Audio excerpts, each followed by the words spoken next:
Well, welcome to the Betfred Boxing Show with myself, Dom McGuinness, and Anthony $1 Million Crolla. Looking $1 million in that nice salmon outfit you're wearing today. Anthony, talk us through it. I'm trying, mate. I'm trying. It's the second time wearing. It's just a casual salmon tracksuit. Last time I had it on, I was with you in a Chinese karaoke bar at 1:30 in the morning. So yeah, good times in this thing. Fabulous news. Well, Anthony, we are going to start the show with a look back to Manny Pacquiao's return at the age of 42. And last week, because we obviously only ever really want to highlight your successes, but this was a big success. You called it, you said Ugas would be the winner, that it was too much of a challenge for Pacquiao, even though he's meant to be fighting Errol Spence. And maybe that would have been obviously far too much for Pacquiao. As it was, Ugas too fresh, too big, too strong. Yeah, I just felt like, and I think I said it last week, you've got to admire Manny Pacquiao. And you could say it's Ugas at 10, 11 days notice, but I don't know if he was meant to be on the card anyway, but to take that kind of challenge as a late replacement when he could have got away with it, he could have got away with a much, weaker opponent on paper. Ugas is a top level fighter. You've seen it in the Sean Porter fight. He's one of the very best welterweights out there. So, what I say, you take out, it's an unbelievable division. Your Errol Spence, your Crawford, and then obviously you have your Ortiz, your Ennis's, your Boots Ennis, but then also Ugas belongs with them. And it's been a great journey for him as well. But yeah, if you throw enough of them out there, one of them's going to stick. So yeah, it was a nice little prediction there. So the prediction for Pacquiao now, do we see him again in a ring? What do you reckon? I think we actually might see him again in the ring. Just sort of a bit of a farewell fight. He's got nothing else to prove.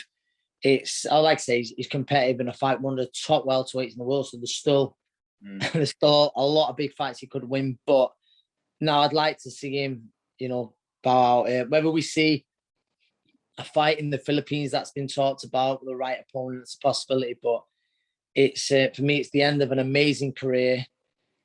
A once in a lifetime fighter, and someone who, like you say, it's been a privilege watching him over the years. I don't think that can be overemphasized, his achievements from light flyweight to super welterweight. He's gone through those divisions. He's won 8 division titles. He's cleaned up in 4 weight divisions. It's astonishing, really, isn't it?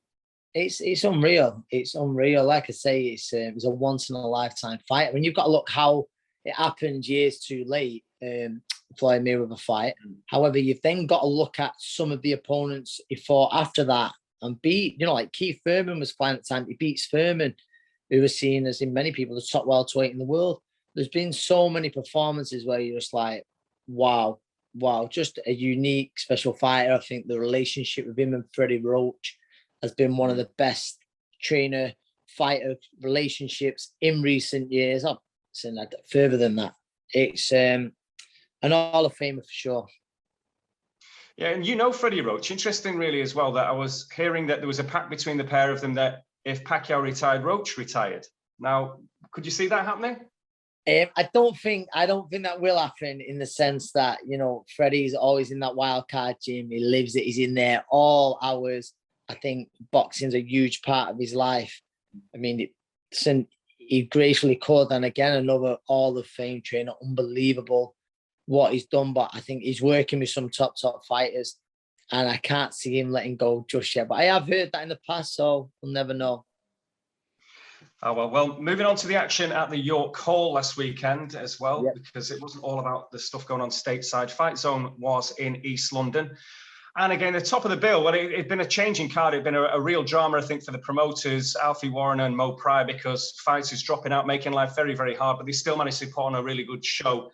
And Jez Smith returned. Obviously, his brother Mitchell, a real talent as well. And he stopped Scott Williams in the second round, a great body shot. And other than that, there was a good debut. Amy Andrew, another one to watch out on the female divisions. And Nathan Mizon with a very, very handy debut as well. Looks like a real talent. So again, another card that you always get to see some little gems and a little bit of everything. A little bit of everything, like you said there. Mizon, very impressive on his debut. Listen, I think with Jez Smith and Scott Williams, it was always expected. Probably didn't expect to get him out there that early. So it's a great win, on paper, to get Scott out there so early. He's someone who rarely gets stopped. Amy Andrews, nice addition women's game. She's a great girl. She's been down in Bolton sparring a few times. Works very hard. She's been a long time waiting, to make her debut. So it's good for her to finally get off. And like you say, you feel for Mo and Alfie, like few last minute changes, but they managed to put on a good show. Still, like I say, it was far from ideal. And we said last time, it's always good to be at York Hall. Yeah, absolutely is. And the Fight Zone bandwagon rolls back into Sheffield. Yes. I mean, obviously, there were so many open air shows in Sheffield throughout the early part of the summer. And now back at Ponds Forge, which has staged world title fights in the past. But this time, Anthony Tomlinson tops the bill. He's got a Mexican in front of him. We've seen what the Mexicans have been doing in the last 6 years, but he's got Dante Yarde. It's an IBO Intercontinental welterweight title. But Tomlinson, you know all about him because your fighter, James Moorcroft, was going to fight Anthony Tomlinson. He's a great lad and he's got some power. Yeah, he can punch. Like I was studying Anthony Tomlinson. Good fighter, very strong, very heavy-handed. Like you say, a great lad. We see him every week at Fight Zone. When we're there in Sheffield, when we was in the car park. Good lad. But, and I think, listen, with Anthony Yarde, he's been around a long time, the Mexican. I remember when I was around, makes me feel old, studying an opponent, we had common opponents, and I thought, would we meet at one time? But Anthony, you only retired 18, 19 months ago or something. Come on, it's not that long ago. I think, thanks, Dom. It means a lot. That makes me feel a bit better. However, it's, listen, the one thing for sure, I think, with Yarde, his best days are certainly behind him, but on paper, it's a nice step up for Anthony. He was always a huge lightweight, so for him up at welterweight now probably makes a little bit more sense at this stage of his career. But it'll be interesting. You can never underestimate Mexican. If Yarde's still got something left, things could get very interesting. But I expect it to be sort of a nice fight for him, and then a good learning fight, which he wants at this point in his career before he's let off the leash proper. But I think it's going to be a great show Friday night. I say the Ponds Forge it's hosted some great fights in the past. We're going to get a great crowd. You mentioned that. Michael Gomez Jr., he's in a very lively fight.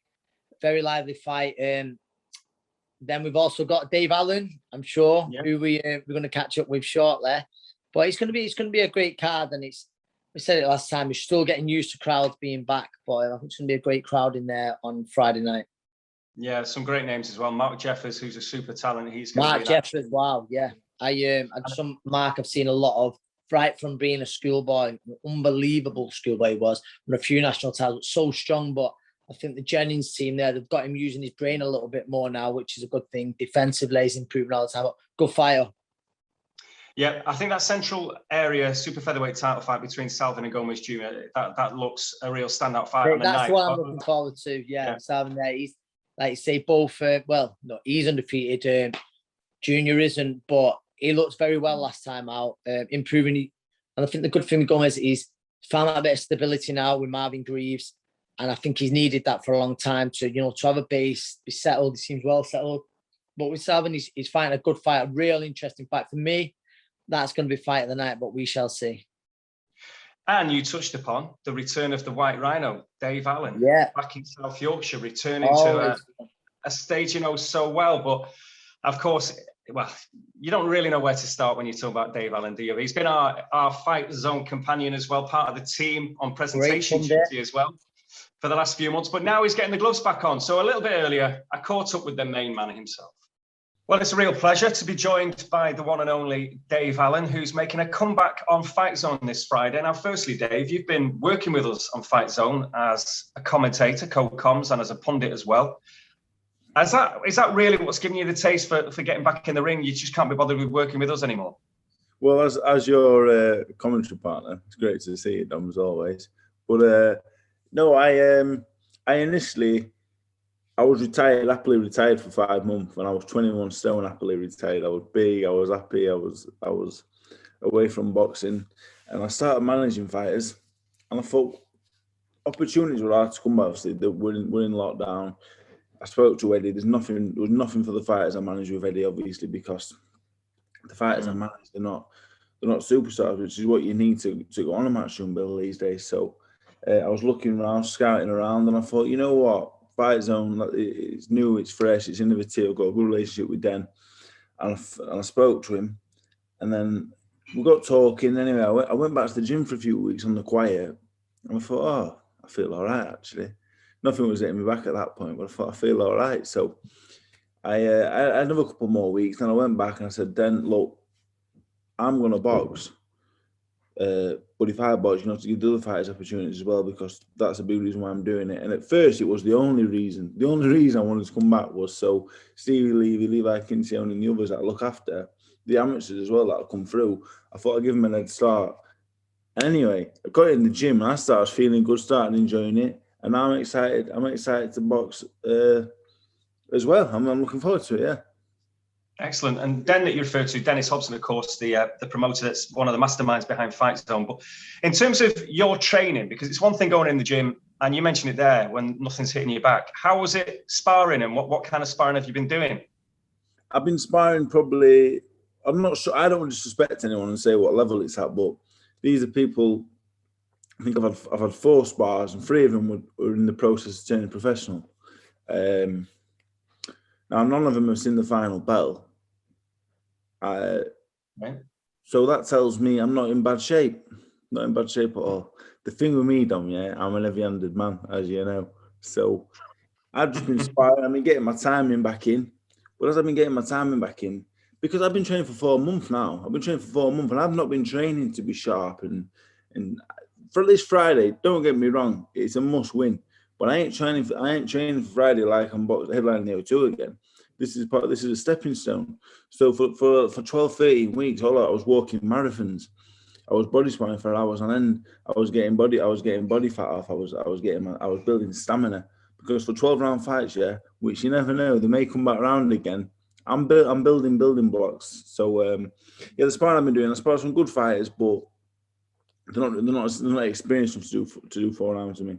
So that tells me the engine's there, because they couldn't keep. I've been maintaining a good pace. I can still punch. I'll always be able to punch a little bit. And to be honest, apart from Lucas Brown fight, this is probably the best shape I've ever been in.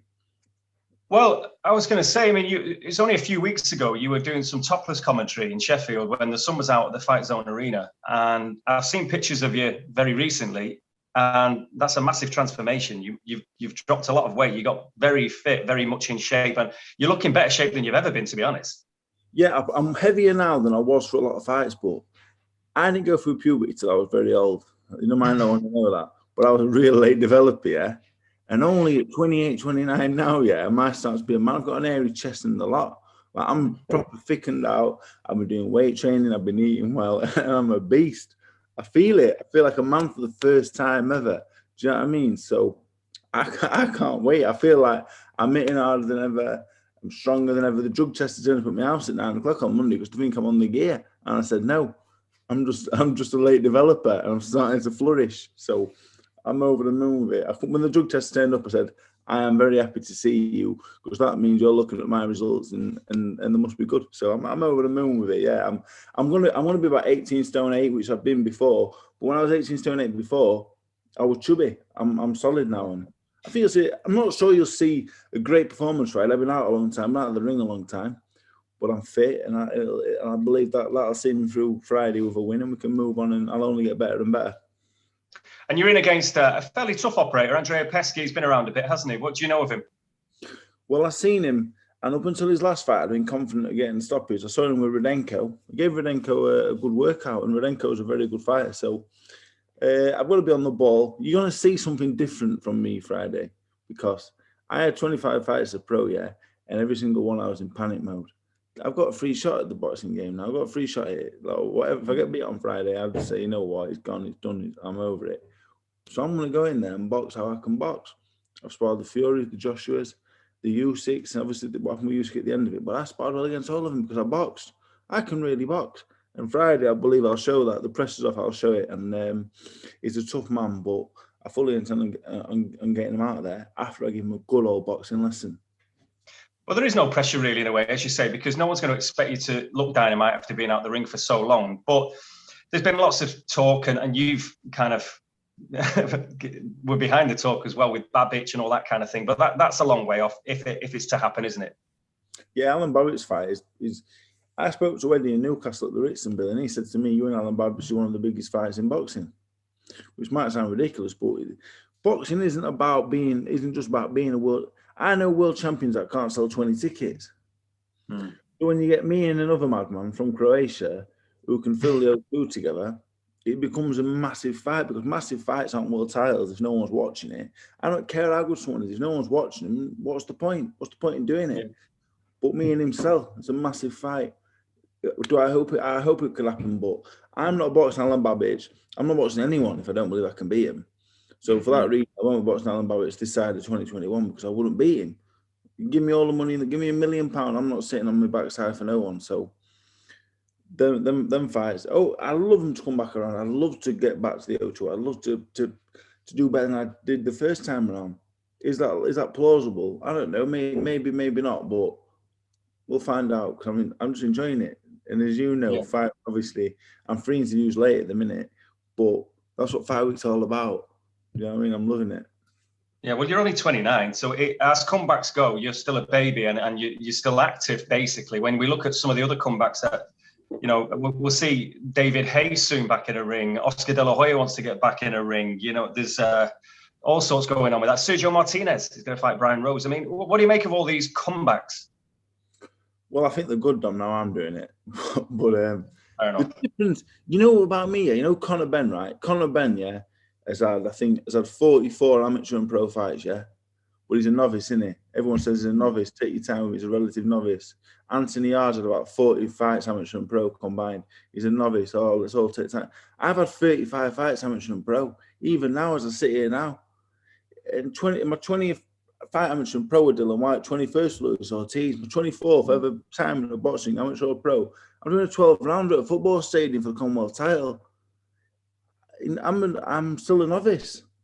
Because you've had some crazy fights, though, haven't you? That's the thing. Yeah, but I had 10 amateur fights in like 9 4-rounders. I mean, with Dylan White and Ortiz back to back, and people I think people always assumed I've been doing boxing for a long time. I haven't. I was a baby at it, and you know what? You only get one go at it. They say you don't. You get two. I'm back. So we'll see. Well, listen, I wasn't comparing your comeback in a serious way to a David Hay having a little play around with his mate or whatever. Do you know what I mean? But it's very, very different. And I know that you do have genuine ambition. And I know that with your fighters that you're managing, it is a good opportunity. It makes a lot of sense. And you are a drawer, as you're finding out. There's a lot of attention and fight week. But one thing that I need to know, because we spoke about this a while ago, are you coming back as the White Rhino, or is this a new Dave Allen? Is there a new name? Is there a new image? What's going on? I'm just David Allen, Dom. Do you know what I mean? I'm just me. Is the White Rhino dead? Well, I don't think I'm the only one left, so I must keep it going. Otherwise, they're all gone. So, but no, call me what you want. You know what I mean? As long as it's not anything really bad, call me what you want. I'm not bothered. But I'm coming back a lot. You know what? What it is I need to win to keep things going. What they're going. You know, Levi and Stevie on Friday. If they're going to box again before the end of the year, once or twice, I've got to win. Because I'm a draw today, I'm a draw tomorrow, I'm a draw Friday, lose Friday, Saturday, I'm forgot about. So I perform better. I do better at everything in life when I've got someone relying on me and I've got to do it for someone else. But I do it for myself. I'm not really that interested. Friday. Very good. But Friday I'm boxing a plum down. Both now I'm boxing a plum. And what happens to plums? They get eaten down, don't they? Well, we'll look forward to that. Now, just before you go, you are the centre of attention, obviously, this weekend, but there is a little skirmish over the pond. I'm just wondering, are you interested in this Jake Paul Woodley fight? I mean, Dubois is on the undercard, as is Tommy Fury, again, so it kind of adds weight to it. What do you make of it all? Do you know what I'm interested in? Anthony Tomlinson main event on Fightzone Friday. That interests me, you know. Other fight, I'm not the main event fighter, so let's not get that wrong. I know. Anthony's fighting Dante. That's a good fight as well. Great fight. Mark Jeffers, Tommy Hodgson, Kane Salvador Gomez Jr. However, Jake Paul, I'm not interested. I don't stay up. It's 11 o'clock anymore. That's why I'm not on chief support on Friday. I'm not staying up that late. I'll be in bed. Daniel Dubois. I take Daniel Dubois very seriously. I think he's going to be heavyweight champion of the world in 4 or 5 years' time. He's the main man. I think he's going to be fantastic. Tommy Fury's a serious boxer, and he's going over there to make a few quid. Fair play to him. Jake Paul Woodley, I haven't got a clue. I do not know, Dom. I'm not a liar. I'm not going to lie to you. I hope Woodley wins because Well, I don't know, because I take Jake Paul seriously as a boxer as well. And I will, and if he beats Woodley, I take him very seriously. And if he goes on to fight Tommy Fury and beat him or put up a good performance, Jake Paul's trained harder than I ever trained. So I'm not going to sit here and slag him off because he grasps very hard. So, but they're all making money, aren't they, Dom? And that's professional boxing. That's what it's all about. So fair play to them all. But I won't be watching it because it's on too late. I'm not paying £17 to stay up. Why would I pay? It's punishment to stay up that late. I'm not paying to stay up that late. But people will, so fair play to them. Well, people can pay to see you, $4.99 on Fightzone on Friday. That's well worth it because, as you say anyway, it's a great card as well. Anthony Tomlinson, your mate from Sheffield, he's on it. There's a great central area belt with Salvin and Gomez. That's a cracker. Jeffers is going to be a star, isn't he? Well, I don't know because I've never seen him, but I've heard very good things. I'm telling you. Well, I hope so. But let me tell you something. I'm usually on Sky Box Office, which is $19.95. So you're saving nearly 15 quid, Dom. Come on. Yeah, and it's going to be entertaining. We know you're going to entertain, Dave, so we're going to look forward to it. That's what I'm all about. You know, the boxing, obviously I'm a boxer, but I'm entertain the first, box the second, love a third. And I look forward to seeing Kincione and Levy again. Levy's a character. So, have a great night anyway on Friday, Dave. Enjoy the whole thing, and we will catch up, obviously. I will see you there, Dom. Good man. See you later, mate. Well, a typical Dave Allen chat, really, Anthony. He's very excited about the weekend. He's under no illusions about the future and everything else, but always in good form, isn't he? Always interesting to hear from. Always entertaining.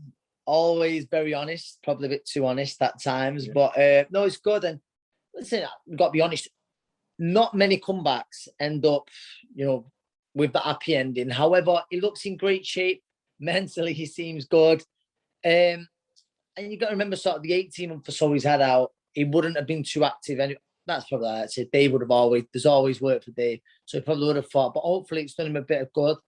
And like I say, there's still some, if he starts Friday, he's got to get off to a winning start on Friday, but there's still big fights domestically out there for him. And, Dave's very realistic in what he's aiming for. And if the break's done him good, he's in fantastic shape. So he has to get seriously as much as he jokes. But as I've ever seen him physically, it seems going to be interesting. And I look forward, like you say, to seeing him back out. Always fun. One thing that we did touch on there, obviously, was the action over the weekend and Jake Paul back in action. And Dave, only half joking, saying that Jake Paul trains a lot harder than he ever trained or has ever trained as a fighter. So he's kind of giving him credit on that one. But he goes in against Tyron Woodley now, who's another former UFC fighter. So I think he's had a few professional bouts, Jake Paul, but he's still yet to fight a boxer. So as well as he trains, as serious as he's taking it, and we can't take that away from him. Again, Woodley, is this going to be a proper fight? What do you expect? Well, Woodley, I'm very knowledgeable about the UFC, but what I will know is that Tyron Woodley wasn't known for his stand-up striking. So, again, I think they've been very smart in the opponent they've picked, a very well-respected name, former champion.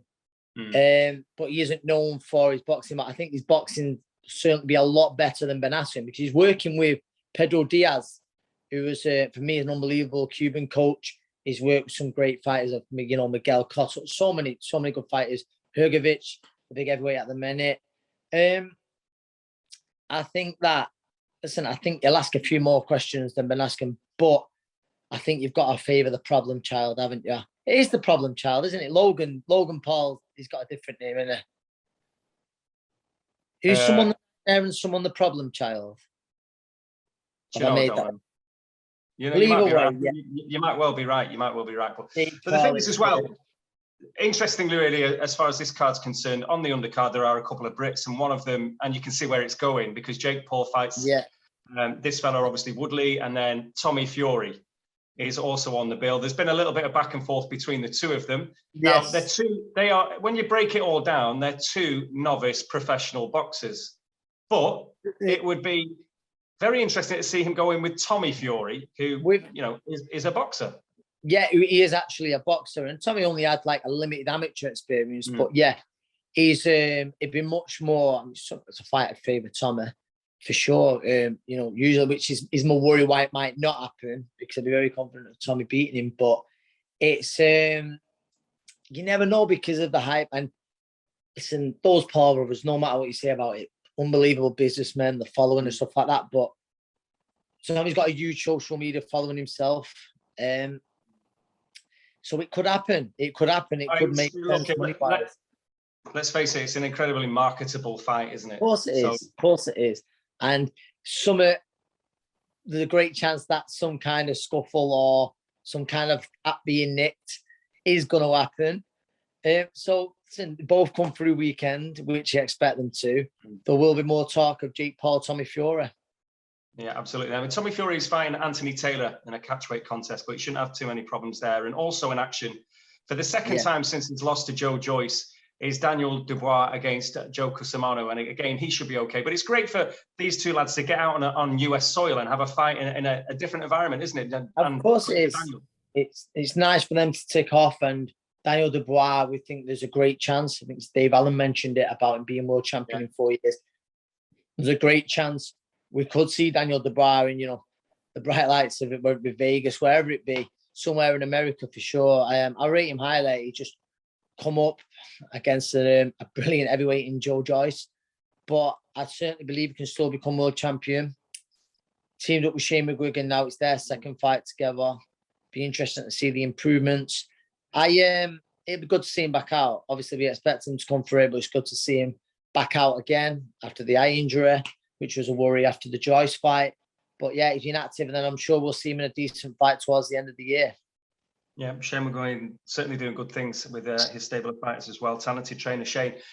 But back on these shows as well this weekend, we have Anthony Yarde. It's a Quidsby card. He takes on Alex Ferran in the light heavyweight. We've also got Akeem Ennis-Brown against Sam Maxwell. Yes. That for the British super lightweight. And Anthony Kikachi against Leon Woodstock. Now, just before we go into all of these, I'm guessing, well, I know you've sparred Kikachi you've done many rounds with him because I've witnessed that myself. I'm presuming you've been in with Sam Maxwell?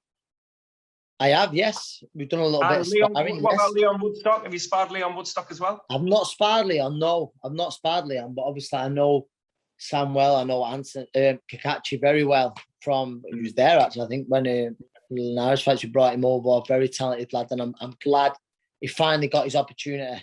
And he took it. He boxed lovely against Sam Bowen, who was, like I say, everyone's seen as the real danger man in that superweight division. But yeah, Kikachi, I think you hear, and I know it from sparring him. I know Carl Frampton praises him usually. Like people who've worked alongside him say one of the most talented fighters worked alongside. Great lad. He's not one for your social media and stuff like that. He's just out and out boxer, family guy, but a great guy. And Sam Maxwell as well. I know very well. That's a fight I'm really looking forward to. I think you probably heard me say I sound like a broken record. You rarely see a bad British title fight, and that's one I'm really looking forward to. But again, Kikachi and Woodstock. Woodstock handled himself very well with Zelfa Barrett that time. So he didn't come away with a win, but we know the talent that Zelfa is. So he's in that mix. I expect two good fights. Akeem Ennis-Brown's on a real roll, and I know the winner of that, we say you win that British title with the Commonwealth as well. It's then what comes with the fight after that. You're bordering on fringe world class. So it's a massive fight for both of them. I know both want to be world champions. All four of them want to be world champions, but it's a big, big step to win that, then to move on. What the winner will definitely feel that they're ready for both fights. So if I quickly put you on the spot, Kikachi Woodstock, who's it going to be? Kikachi.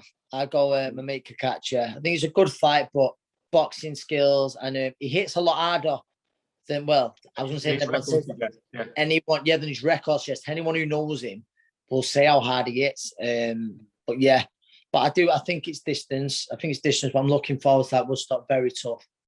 And, so Ennis-Brown, Maxwell? I'm going Maxwell. Great amateur pedigree. But Ennis-Brown has got the style, which will cause problems. Very unorthodox, very awkward. But you can't say that as in in a disrespectful way because everyone's struggled to solve it so far, you know, with him. But I think we see Maxwell having a strong second half of the fight and winning a close points decision. Yeah, Maxwell, of course, had those 2 fights with Lomachenko in the World Series of Boxing. Lomachenko, of course, one of your old mates as well, Anthony. But then another Anthony Yarde, then, he's back in action. And if he gets past Tyron in this clash, obviously the whole point of this fight is to just tee up very nicely the rematch with Lyndon Arthur in October, which Frank Warren is presuming that Yarde gets through this one. Just can't afford any slip-ups, can he? And then he gets a chance at revenge. Yeah, of course. Everyone will look forward to the rematch. And I think, again, the winner of that fight goes on to fight for a world title, the mandatory for the WBO. So, big, you know, there's a lot on the line for both. Yarde, he's been a bit unlucky since, like, I think he had an injury, then he had to pull out. He's had a tough past 12 months, so it's good to see him back out. But then you expect to, you know, get the few rounds in. I think he's made, obviously, Tundi's still the main man, but I think he's also brought in, was it James Cook? James Cook's involved now, yeah. James Cook involved, so we'll be looking to see, you know, a few improvements. But still expect Anthony to come through it and set up that rematch with Lyndon Arthur.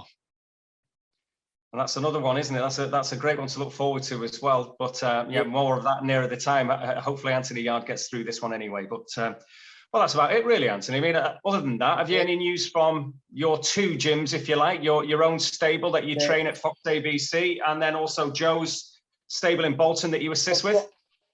Callum Thompson made a real good debut last week. That was a very impressive debut over 6 rounds. Marcus Morrison, he was back against our mate Pooch. It was just a run out there, 2 points wins. But then I know, for me, I've got a busy 10th, 11th, 12th. So 10th, be in London with Joe, with Callum Thompson. 11th, Jake James. Sunday afternoon, which is the 12th, Rhiannon Dixon, James Moorcroft. So busy time. And Callum Johnson is on the 11th, but I'm in a beautiful Bolton and not so much the Copper Box for the second night and those 2 shows there. So over there, he's in Callum Johnson's on the Saturday night. So hopefully get Jake on at a decent time and then watch Callum Johnson on the television. Talking about television, it's one of your favourite things, watching television, particularly Love Island. So, go on, is it over yet? It's over. Of course it's over, Dom. Yeah, it was. I'm not going to lie, Dom. I was a little bit surprised, I think, talking about giving the Pacquiao Ugas prediction and getting that right. I got the Love Island one wrong. I thought that Chloe and Toby was nailed on to win it. But I think the whole of Wales must have got behind Liam and Miller. A great, you know, 2 great love stories, you know, wasn't perfect, speed bumps in the road, but both couples seem to have got that happy ending. And it's nice to see. It's nice to see. And it's just going to be interesting now that hopefully it is real love that they found. And it wasn't, you know, a deal with a clothing brand or anything like that. But it was a bit of a slow burner this year. I've got to be honest, Love Island. It's not been the best one, but all in all, we've seen a few great love stories. You know, Kaz and Tyler again. Every one of them had moments in it. You know, the final 4, Faye and Teddy, very controversial, but all 4 of them have walked away. And I think they're going to get a few Love Island weddings out of the 4 that got in the final this year. Well, that is great news. That really is. What are you going to do now then? What's going to entertain you? I don't know. I'm going to have to grow up, I think, now. And I'm trying to think what else we got. I'll start studying my fighters' opponents now. Hey, that's a good idea. As a boxing trainer, why not? I think I'll start studying my fighters' opponents now Love Island's ended. Fantastic. Well, yeah, that's great news for all involved. So, well, you do that and have a great week. In fact, I'll see you on Friday in Sheffield, Anthony, which is I will see you Friday. Right, and then next week we look forward to, and we'll have all the build-up ahead of Josh Warrington's return. So it keeps on coming on the Betfred Boxing Show, doesn't it? Over to Edinburgh for a massive show, which I cannot wait for. All to come. But thank you very much indeed for watching the Betfred Boxing Show.